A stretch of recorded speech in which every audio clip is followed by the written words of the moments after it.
Boleh, Fatan dimulai. Halo, bismillahirrahmanirrahim. Assalamualaikum warahmatullahi wabarakatuh. Assalamualaikum warahmatullahi wabarakatuh. Waalaikumsalam. Perkenalkan, kami dari mahasiswa Syarif Hidayatullah Jakarta ingin memenuhi tugas perkuliahan kami, yaitu mata kuliah interview dan reportase. Di sini saya ingin mewawancarai salah satu media, yaitu media Suara Surabaya, yang hari ini tanggal 28 September jam 12 siang. Di sini kami perkenalan diri dulu, dan saya adalah Muhammad Sahal, tim 112 305 11 000 dan ada rekan saya yaitu Bandi Arfa Satria dan juga Sidik Bandar juga. Dan boleh dari salah satu media Suara Surabaya untuk memperkenalkan diri. Silakan Mbak Itik.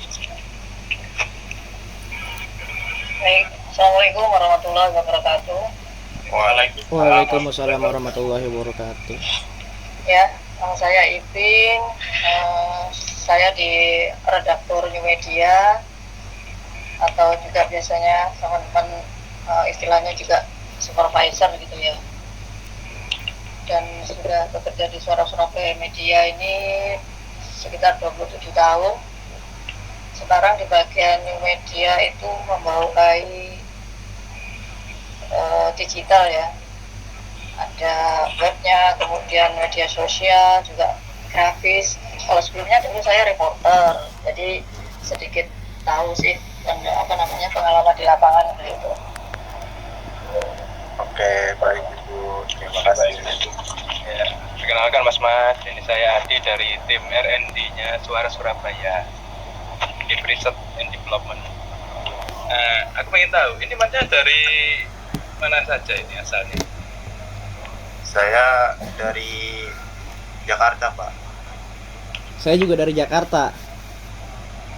Sama, saya juga Jakarta, di Tangerang Selatan. Kok bisa tahu Suara Surabaya gitu? Gimana ceritanya? Jadi itu ceritanya di sini ada tugas mata kuliah namanya mata kuliah interview dan reportase, dan itu setiap kelas itu kan berbeda-beda medianya. Nah, dari media Suara Surabaya itu ada di nomor 8 kan, dan itu semua media itu ditunjuk oleh dosen saya sendiri. Nah, tinggal per kelasnya itu dibagi kelompok. Jadi itu kelompok saya mendapatkan media Suara Surabaya. Jadi gitu, Pak. Monggo dilanjut Mas, apa saja sekiranya yang dibutuhkan dari tugas kuliahnya Mas? Sekarang Oke, mulai saja Pak ya kali untuk wawancaranya. Oh, sebentar. Semester berapa sekarang? Semester 3. Semester 3. Kalau di jurnalistik kan diajari apa aja? Jurnalistik itu semester ini tuh lebih ke arah, maksudnya lebih ke lapangan semua ya Bu ya, kayak praktek, wawancara, nulis berita, Fotografi juga? Betul. Iya Ibu. Betul, Bu. Kalau magang semester berapa? Kalau magang biasanya kayak semester 5 udah mulai Bu. Semester depan juga udah mulai. Oh, sama dengan yang di sini juga, ini lebih banyak anak magang di sini. Oke Ibu. Oke, silakan dilanjut. Oke, dimulai saja Ibu ya, Pak, Ya. wawancaranya. Jadi kami sebagai mahasiswa UIN Syarif Hidayatullah Jakarta, program studi jurnalistik, ingin mewawancarai media Suara Surabaya. Pertanyaannya yang pertama itu, bagaimana sih media Suara Surabaya itu bisa berdiri? Apa yang mendukung atau ada kisah cerita di balik dibuatnya media suara Surabaya ini? Apakah ada kesulitan atau hambatan atau rintangannya dalam mendirikan media ini? Lalu bagaimana media ini tuh bertahan hingga saat ini?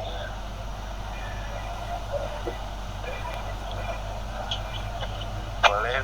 Ini yang pertama bisa saya jawab dulu.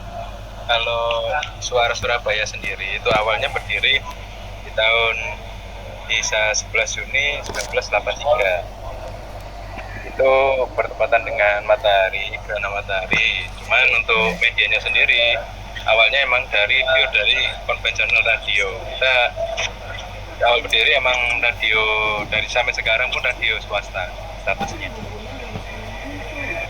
Kalau untuk pengembangan Suara Surabaya sendiri ya sama sih kayak radio lainnya, tapi dengan di Suara Surabaya untuk perkembangan teknologinya kami menggunakan beberapa teknologi yang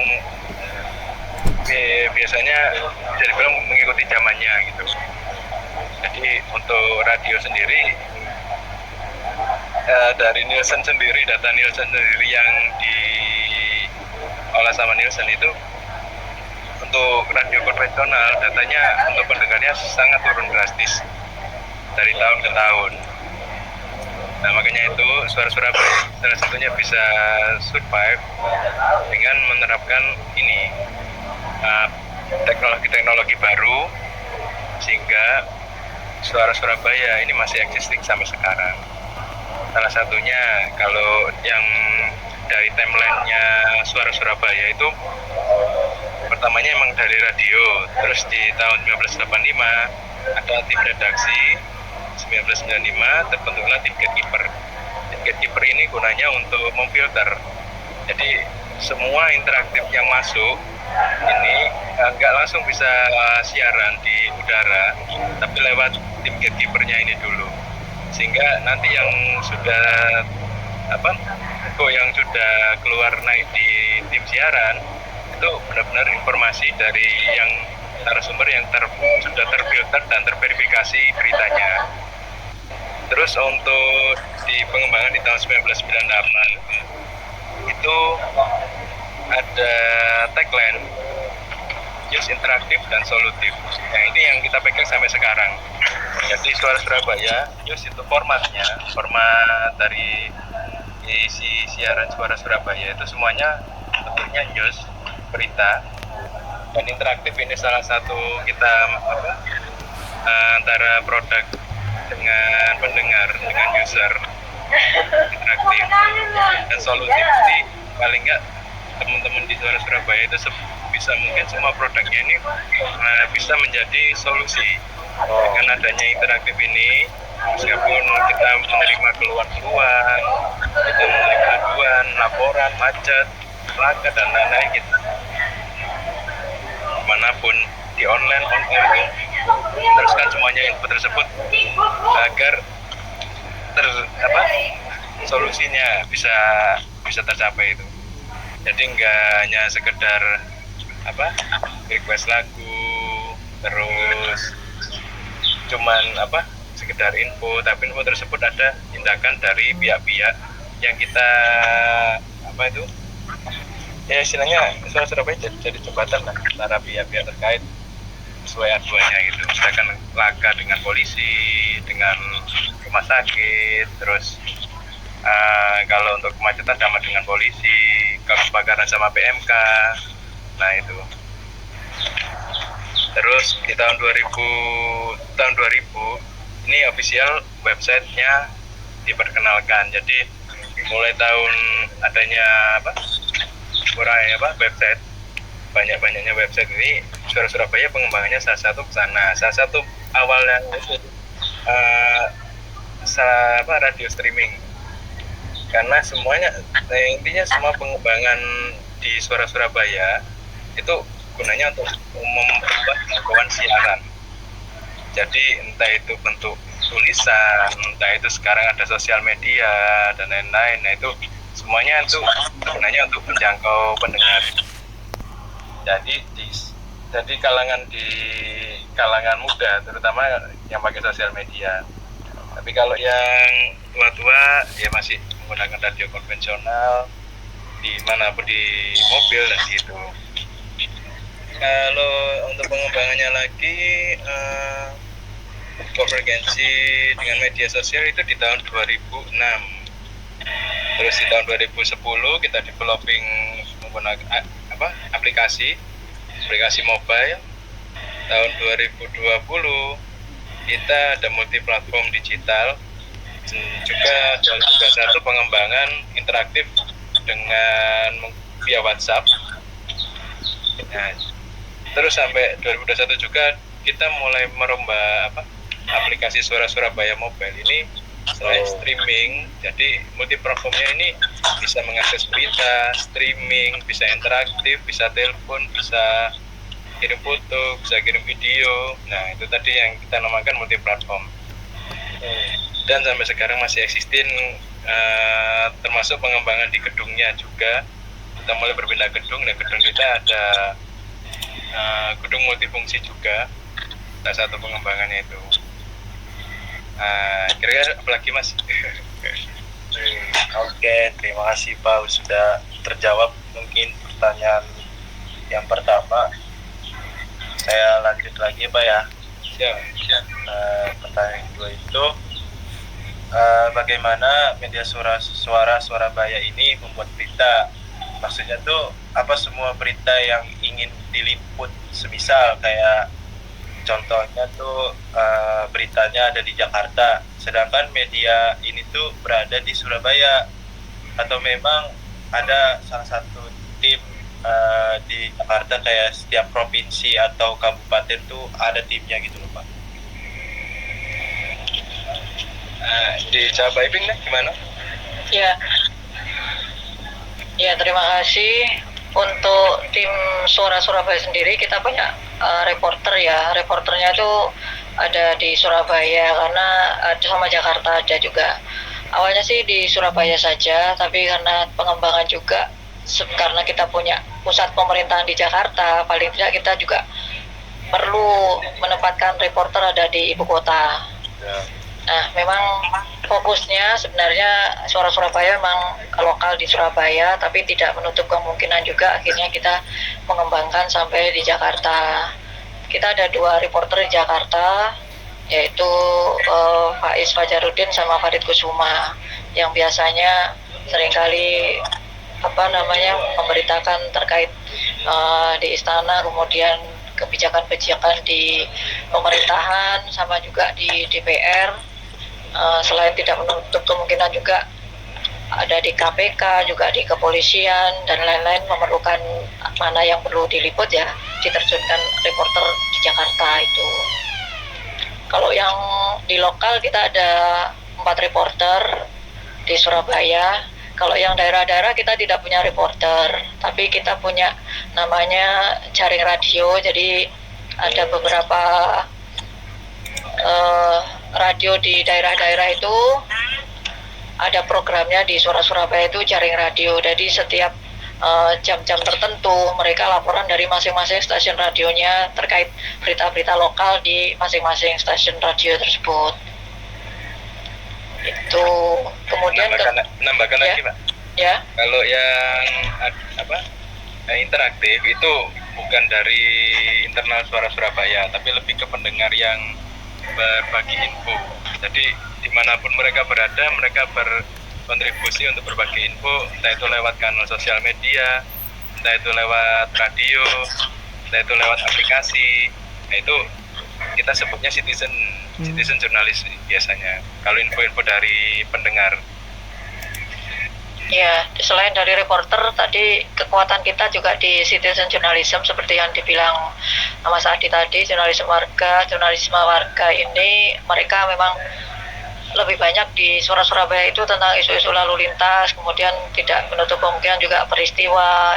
Yang penting kalau misalnya reporter tidak ada di tempat kan otomatis yang pertama kali itu memberitakan atau menginformasikan tuh justru dari para warga ini ya, karena mereka tahu saat kejadian? di tempat, di lokasi ada kejadian, mereka otomatis langsung saat itu juga memberikan info ke baik ke kadang ke radio maupun ke media sosial kita.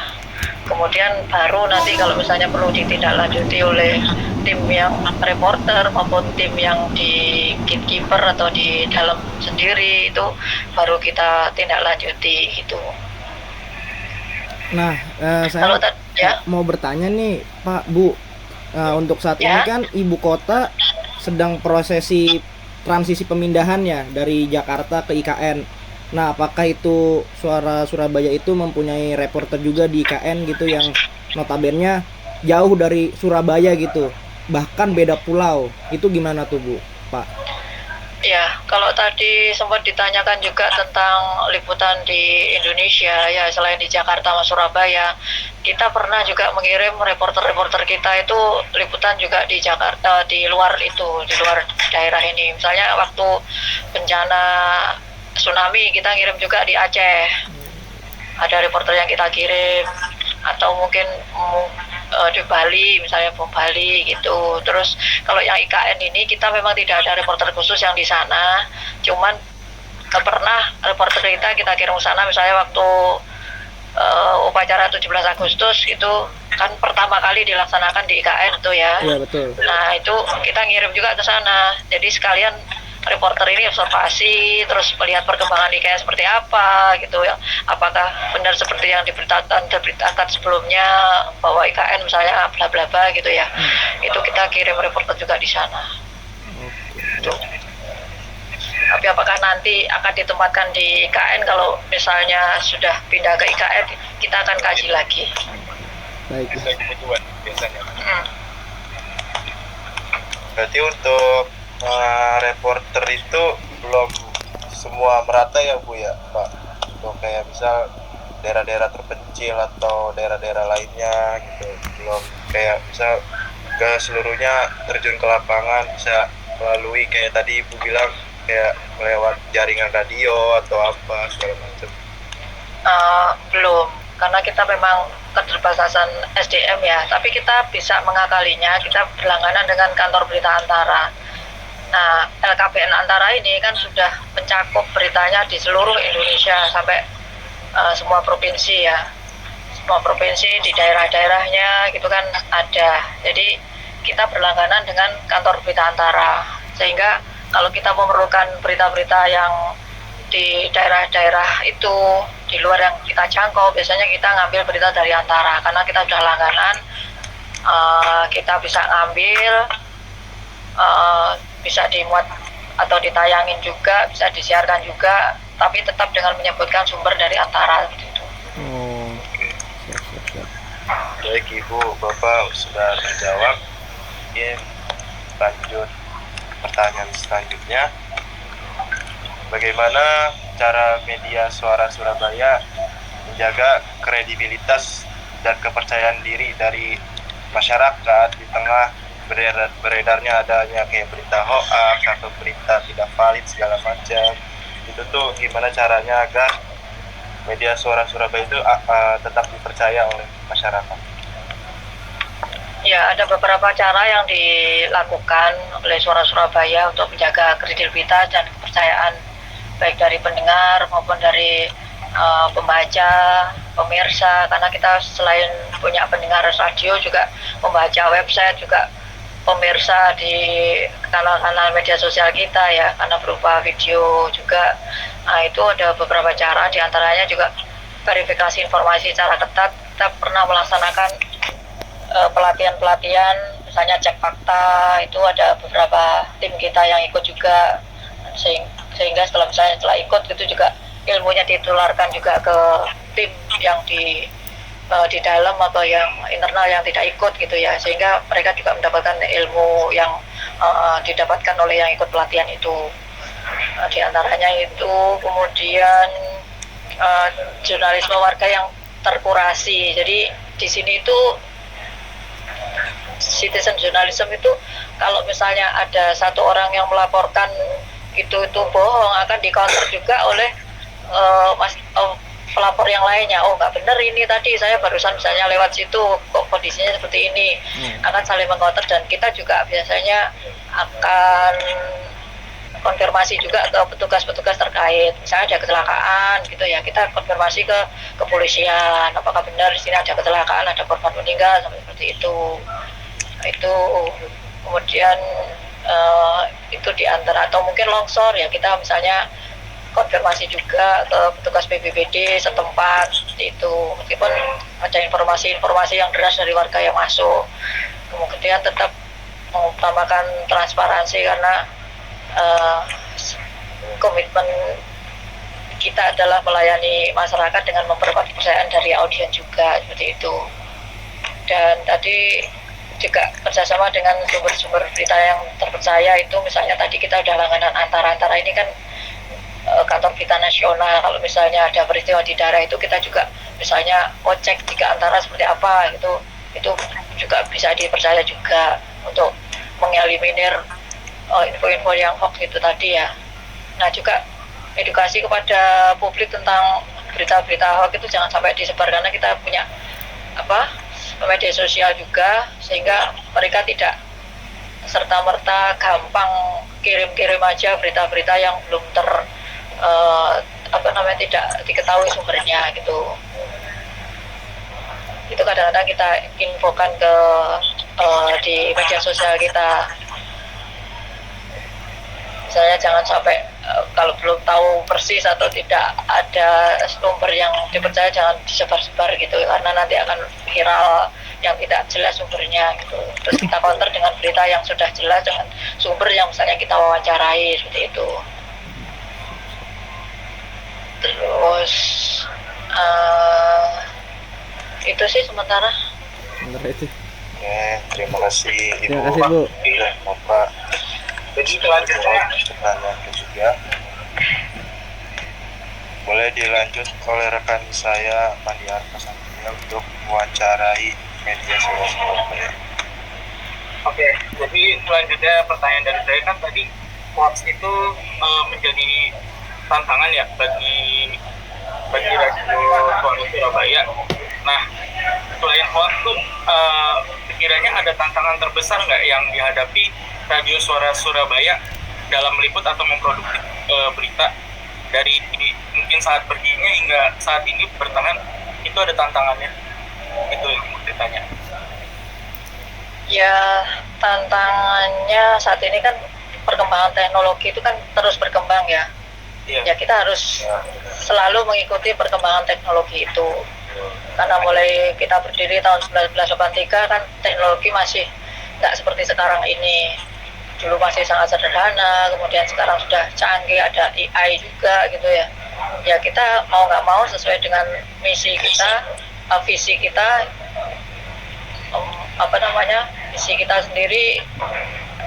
Suara Surabaya itu adalah sumber pemberdayaan dan kegiatan demokratisasi masyarakat melalui usaha kegiatan media massa yang mengikuti perkembangan teknologi komunikasi dan telekomunikasi. Nah, kita sangat memegang visi ini sehingga kalau ada perkembangan teknologi ya kita berusaha untuk selalu mengikuti perkembangan itu supaya tidak ketinggalan zaman gitu, supaya juga bisa tetap memberikan servis kepada masyarakat khalayak sebagai pendengar maupun pembaca kita. Masih mereka tetap nyaman dengan kita, mereka mempercayai kita gitu, seperti itu. Ya, berarti tantangannya itu dari segi teknologi ya Ibu ya, kayak bisa harus ikutin terus misal teknologinya baru gitu, misal dulu tahun-tahun 2000-an atau 1900-an itu kan masih teknologi masih sederhana dan bisa dibilang jangkauannya lumayan kecil lah, nggak terlalu luas gitu. Dan untuk sekarang kan lebih modern, kayak bisa via apa, misalnya lewat mau nginfoin ada berita di sini segala macam, bisa kirim lewat website sekarang. Iya betul. Kalau dulu kan orang nelpon ya pakai pertama itu telepon lokal itu ya, telepon PSTN itu, kemudian handphone. Ya. Sekarang bisa pakai WhatsApp itu bisa mengudara di radio dengan melalui saluran WhatsApp, mobile, apa gitu-gitu. Jadi ya kita terus berbenah untuk mengikuti perkembangan teknologi itu. Terus sama tadi kalau misalnya hanya bisa mendengarkan teritorial dengan frekuensi di konvensional SS, kita bisa streaming lewat website seperti itu juga. Terus informasi-informasi bisa cepat disampaikan, misalnya ya lewat media sosial maupun lewat website kita juga. Tuh. Tantangannya satu lagi Mbak, Ya. karena Suara Surabaya radio swasta, gimana cara menarik klien, karena untuk penghidupan Suara Surabaya pure dari iklan itu. Ya, Tapi- keterbatasan dana dan sumber daya manusia. Tapi ini nggak sih Pak Bu, pernah nggak kayak kita nih mau meliput suatu kejadian terus kita kalah dengan media lain gitu, kayak misalkan telat datang karena faktor mungkin perjalanan ya kan, atau mungkin faktor lainnya, itu gimana tuh cara mengatasinya Pak Bu? Ada nggak, kan di situ kan juga termasuk tantangan dalam meliput kan ya, itu gimana tuh? Iya. Nah, sebenarnya kalau untuk radio sendiri kita sering menang ya kalau dalam hal informasi duluan gitu ya. Karena kan banyak jurnalis kita dalam tanda kutip, yaitu sistem jurnalisme itu yang ada di mana-mana, itu yang jumlahnya sampai jutaan itu ya. Nah itu. Tapi kalau misalnya sampai ngirim reporternya itu ya memang tergantung dari tergantung lokasi masing-masing kejadian atau peristiwa itu ya. Jadi prinsip kita dulu yang sempat ditekankan oleh pendiri Suara Surabaya ini adalah kita bukan yang tercepat tapi kita terakurat, seperti itu. Nah, ya. Jadi cepat-cepat tapi kalau itu keliru terus nanti diralat-ralat itu ya percuma gitu ya. Iya. Jadi yang penting adalah akurat itu tadi, karena akurat itu yang akan dipercaya oleh publik seterusnya. Buat menarik perhatian masyarakat ya, Ya. peminatnya. Baik. Apakah udah terjawab Mas Arfa? Ya, ini sudah terjawab. Oke, jadi yang berikutnya ya, kan radio Surabaya ini kan radio ya. Nah, kemudian kan kayak pendengar radio itu kan sekarang, jadi saya mau bertanya tuh bagaimana tuh suara radio Surabaya ini yang dia masih radio dapat mengadaptasi diri dengan perkembangan teknologi digital dan media sosial. Jadi kan sekarang udah zaman medsos tuh. Jadi gimana cara radio Surabaya ini yang masih berbasis radio itu bisa tetap survive di sekarang zaman medsos ini? Ya mungkin ini tadi jawabannya masih peririsan dengan yang pertanyaan sebelumnya ya. Di antaranya juga pengembangan platform digital tadi, kemudian streaming radio online, pemanfaatan media sosial, itu kan macam-macam juga. Kemudian integrasi berita dengan cepat, kemudian partisipasi aktif mendengar di era digital ini, yang semuanya bisa kita wadahi. Sekarang juga konten-konten multimedia yang kita kembangkan, podcast juga on demand, juga optimalisasi SEO, itu yang dikembangkan terus juga oleh tim Suara Surabaya. Mas Adi mungkin nambahin. Ya menambahkan aja, misalnya kalau radio kan sifatnya konvensional Mas ya, radio ya sifatnya radio suara, tapi di radio Suara Surabaya pengembangannya kita selain yang tadi Mbak Ipin bilang, radio nggak cuma bisa didengar tapi bisa dilihat dan juga dibaca, itu tadi bisa dinikmati. Karena itu ada di Suara Surabaya sendiri perkembangannya itu kayak sosial media, Instagram, dengan desain grafisnya, terus yang di mobile dengan streaming. Jadi teman-teman di radio ini berkembang juga. Kalau dulu radio cuman siaran cuman pakai kolor gitu aja, nah sekarang nggak bisa. Jadi penampilan juga dilihat. si radio sekarang ini. Makanya itu pengembangannya kita utamakan mutu siaran. Dengan mutu siaran nanti otomatis pendengar ini engage dengan siarannya Suara Surabaya. Saking engage-nya sampai sekarang ini untuk WhatsApp interaktif tiap bulannya kurang lebih ada 16.000 WhatsApp info masuk. Terus kalau untuk penelpon sendiri kurang lebih ada 11.000 penelpon per bulan. Dan kalau untuk WhatsApp ini salah satu pengembangan dari SMS. Dulu SMS kan masih kan banyak, sekarang udah nggak ada sama sekali. Jadi interaktif ya SMS juga ada, digantikan dengan WhatsApp ini karena bisa simpel kirim video, kirim foto. Nah, salah satu pengembangan ini yang bikin gimana caranya kita tetap berinteraktif dengan menjaga tetap eksis ini, jaga mendengar kita. Jadi pendengar kita ini nantinya dilihat sama teman-teman marketing klien untuk potensial market di lokalnya sini, sehingga klien-klien tersebut bisa ingat ke kami dengan pendengar yang Ini Pak, semisal nih Pak, kami kan di Jakarta tuh, misalkan ada suatu kejadian kecelakaan gitu, lalu kami mau menginformasi. Nah kebetulan kan saya udah punya WA-nya tuh, itu berarti juga bisa tuh Pak ya, lewat bisa, WA itu. bisa. Jadi nanti lewat perantara saya ngirim ke WA Media Surabaya, lanjut ke publish ya. Tetap bisa. Jadi dengan adanya WhatsApp ini memudahkan semuanya, termasuk jadi salah satu pengembangan WhatsApp ini ya gunakan untuk milenial dan Gen Z ini biar engage dengan kita.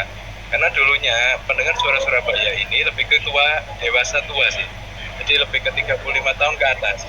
Nah, gimana kita menjangkau teman-teman muda ini? Ya dengan salah satunya buka kanal interaktif untuk radio Suara Surabaya dengan WhatsApp. Ya. Jadi teman-teman yang misalkan ada yang mau magang di sini kan, carinya nggak tahu, taunya WhatsAppnya Suara Surabaya, mereka langsung tanya ke sana. Pak, ada mau magang nggak Pak? Di mana caranya? Jadi mereka langsung interaktif dengan WhatsAppnya Suara Surabaya gitu. Dan teman-teman tim ini langsung menyampaikan kalau ini urusannya magang dengan timnya siapa gitu. Kalau urusannya marketing nanti diarahkan ke marketing. Ya, jadi sehingga interaksi dengan pendengar tetap terjaga ini tadi. Entah itu dimanapun, di Jakarta, entah itu di Bandung, Jawa Tengah, nanti di IKN juga mungkin bisa interaktif juga. Dan Suara Surabaya sekarang menjadi radio yang bergambar. Bergambar. Ya, karena pendengar maupun reporter itu bisa laporan atau reportase mereka dengan menggunakan fasilitas Suara Surabaya Mobile, juga menggunakan WhatsApp itu video itu juga, sehingga mereka langsung reportase dengan memperlihatkan kalau misalnya banjir gitu ya, itu memperlihatkan kondisi banjirnya itu seperti apa, bisa langsung divideokan, langsung ditayangkan juga saat itu juga seperti itu. Jadi udah kayak TV. Itu biasanya kalau ditayanginnya yang paling sering tuh di mana, Bu, Pak? Maksudnya saat kejadian itu dipublishnya seringnya ke mana dulu tuh? Yang paling sering dipublish? Entah kalau mereka telepon ke Suara Surabaya lewat WhatsApp maupun pakai aplikasi Suara Surabaya Mobile itu ya ditayangkan langsung di Suara Surabaya Mobile itu tadi. Langsung ditayangkan di situ. Kalau misalnya gambarnya menarik, beritanya datanya gak komplit, kita olah lagi di namanya tim multimedia, tim grafis kita itu untuk dijadikan video netter. Itu kita nyebutnya netizen kan netter di sini, itu jadinya video netter atau news video gitu. Kalau gambarnya lebih banyak lagi, video-videonya lebih komplit itu. Jadi nanti bisa ditayangkan di YouTube maupun di website, juga di media sosial kita, Instagram maupun Facebook juga. Oke, baik Bu. Arfa, gimana penjelasannya? Ya, sudah. Jadi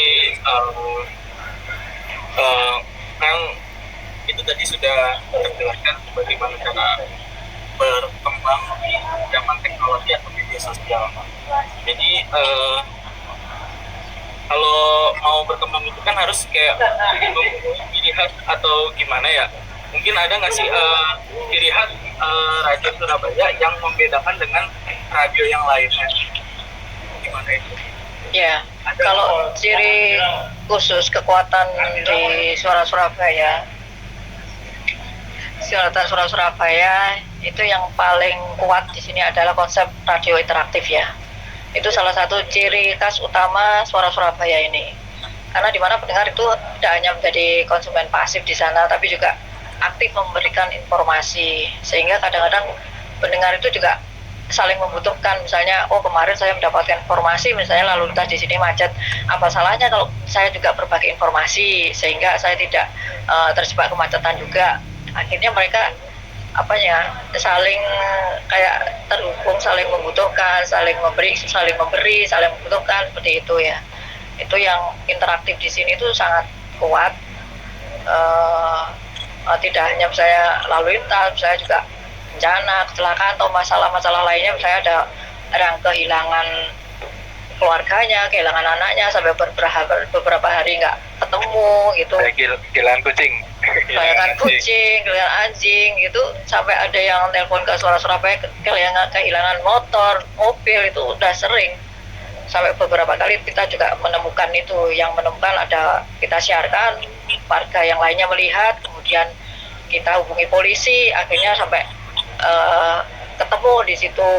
Akhirnya ya kayak detektif juga gitu ya kita itu, seperti itu. Nah, konsep yang radio interaktif ini menjadi pionir di Indonesia karena menjadi salah satu keunggulan di Suara Surabaya ini, di mana pendengar itu langsung terhubung dengan studio, menjaga informasi yang mereka alami di lapangan atau yang mereka butuhkan solusi di lapangan, seperti itu.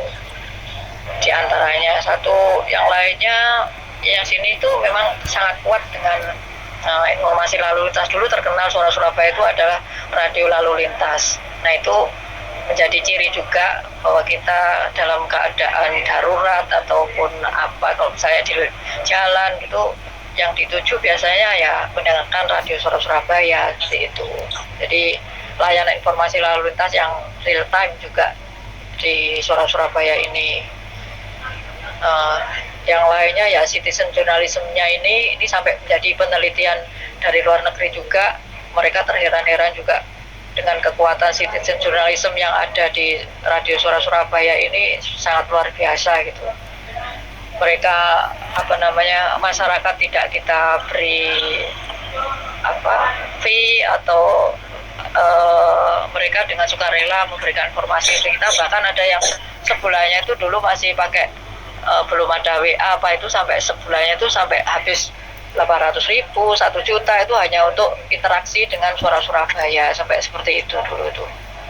Aku sendiri heran kok waktu wawancara langsung sama pendengar yang interaktifnya banyak itu, sampai seminggu itu bisa sampai mungkin sehari hampir 3 kali. Sehari teleponnya 3 kali sehari. Jadi telepon gitu, kenapa Pak kok bisa interaktif dengan Suara Surabaya? Nggak sayang pulsa tak Pak? Loh Mas, kok sayang, ini pahala ini Mas, banyak gitu. Sedekah ya, sedekah informasi. Ya, jadi itu komunitas yang sangat kuat, membangun komunitas pendengar yang sangat loyal di sini itu terjadi ya. Dulu pernah juga misalnya ada bencana di daerah mana itu, langsung kadang-kadang pendengar itu dengan sendirinya, oh kita bantu, itu bergerak langsung misalnya gitu. Sampai terakhir seminggu kemarin tuh orang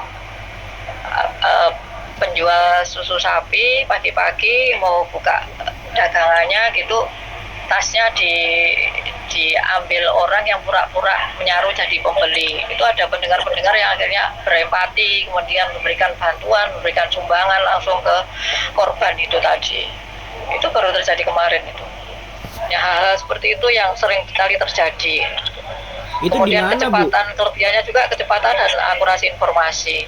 Nah, seperti itu juga, dan kedekatan dengan masyarakat lokal di sini itu sangat terasa dengan tadi saling membutuhkan dan sebagainya. Dan yang paling penting juga sering pemberitaan kita berimbang dan netral ya.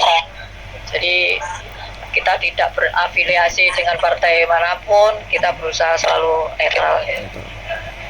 Baik Bu, Pak, ini kan kebetulan panggilan 15 menit lagi ya, mungkin saya akhiri sekarang, nanti saya kirim link baru lagi ya, biar nggak kepotong gitu. Ya, Ini kan sisa 15 menit lagi nih, jadi saya bikin link baru, terus saya nanti kirim lagi. Gimana? ya dilanjut yang pertanyaan selanjutnya aja mungkin. Iya. Kalau misalnya masih nututi ya. Ya, siap. Ini saya akhiri dulu ya.